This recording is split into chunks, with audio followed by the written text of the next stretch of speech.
ప్రియమైన దేవుని బిడ్డలారా, మీకు శుభములు వందనములు తెలియజేస్తున్నాను. అనుదిన ధ్యానమునకు స్వాగతం. కీర్తనల గ్రంథం 51వ అధ్యాయాన్ని దిన మనం ధ్యానం చేస్తున్నాం. పరిచయం అక్కర్లేనటువంటి కీర్తన, దావీదు రచించినటువంటి కీర్తన. ఇది పశ్చాత్తాపముకు సంబంధించిన ప్రార్థన. దావీదు బత్షెబా దగ్గరికి వెళ్ళిన తర్వాత దేవుడు నాతాను ప్రవక్తను దావీదు యొద్దకు పంపినప్పుడు పశ్చాత్తాపముతో దావీదు రచించినటువంటి గీతం.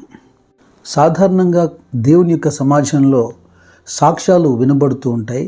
అయితే ఆ బహిరంగంగా పాపమును ఒప్పుకొని ప్రజలెదుట ఎవరు కూడా దావీదు వలె మాట్లాడిన దాఖలాలు లేవు. ఈ అధ్యాయంలో దావీదు యొక్క యథార్థ హృదయం మనకు కనబడుతుంది. ఈ కీర్తనను దావీదు ఇలా ప్రారంభిస్తున్నాడు.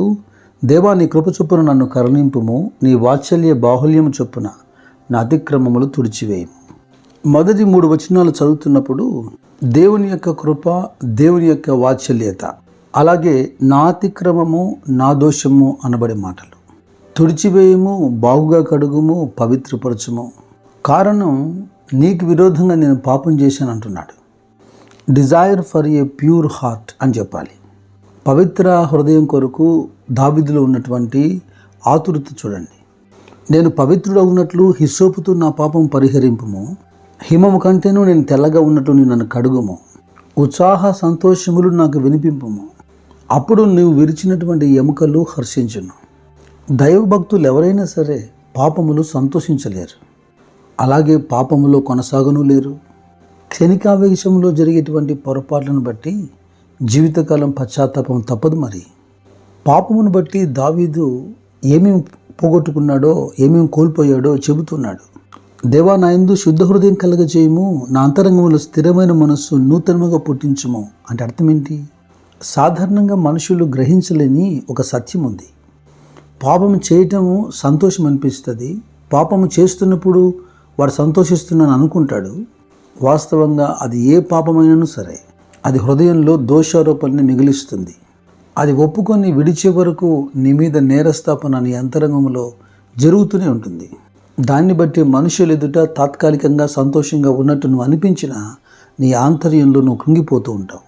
దావీదు ప్రార్థిస్తూ పాత నిబంధన కాలంలో మోషే ద్వారా దేవుడు నియమించినటువంటి ఆ శుద్ధీకరణ అంశాన్ని జ్ఞాపకం చేసుకుంటున్నాడు.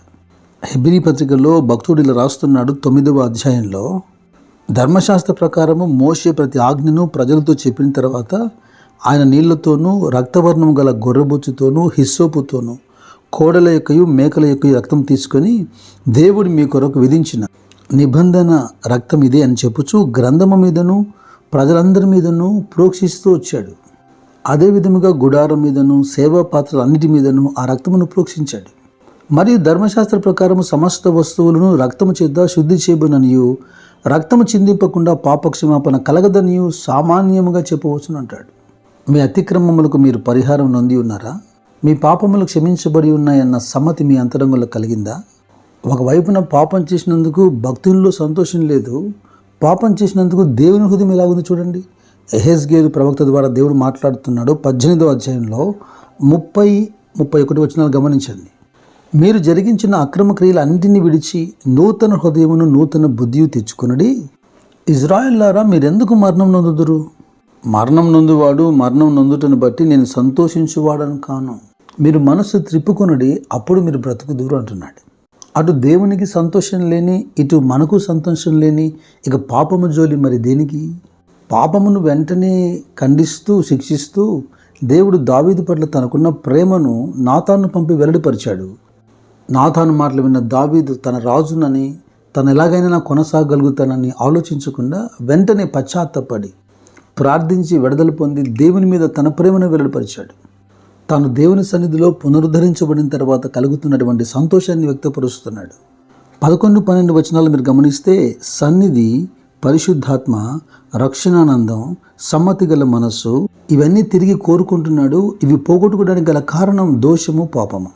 అతి అపరాధము నుంచి నన్ను విడిపింపుము, అప్పుడు నా నాలుక నీ నీతిని గురించి ఉత్సాహగానము చేయనంటాడు.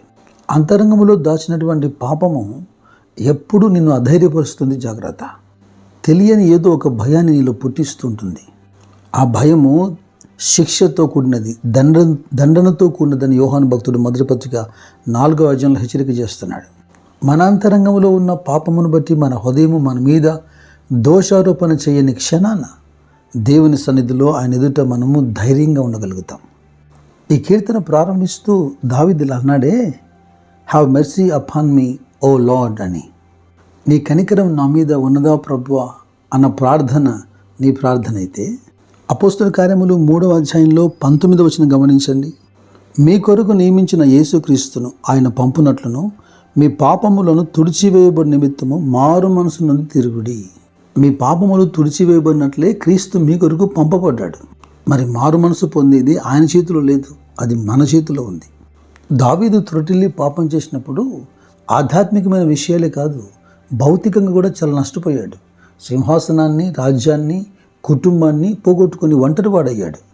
ఆ సందర్భంలో షీమి అనేవాడు దావీదును శపిస్తున్నప్పుడు దావీదుతో ఉన్నవారు ఆగ్రహించి అతన్ని చంపబోనగా దావీదు వారిని నివారించి వారికి చెప్పిన ఒక అద్భుతకరమైన మాట, యెహోవా నా శ్రమను లక్ష్యపెట్టునేమో, వాడు పలికిన శాపమునకు బదులుగా యెహోవా నాకు మేలు చేయనేమో.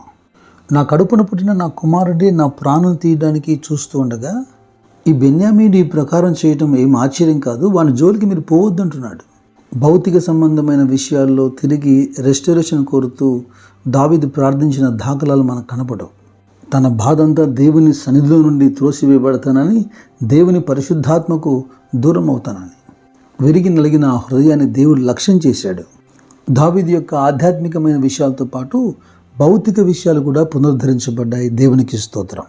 పాఠం వింటున్న మీరును మొదట పాత్ర లోపల శుద్ధీకరించండి, బయట అదంతటా అదే శుద్ధీకరించబడుతుంది. మీకు కృప కలుగును గాక. దైవాశీస్సులు.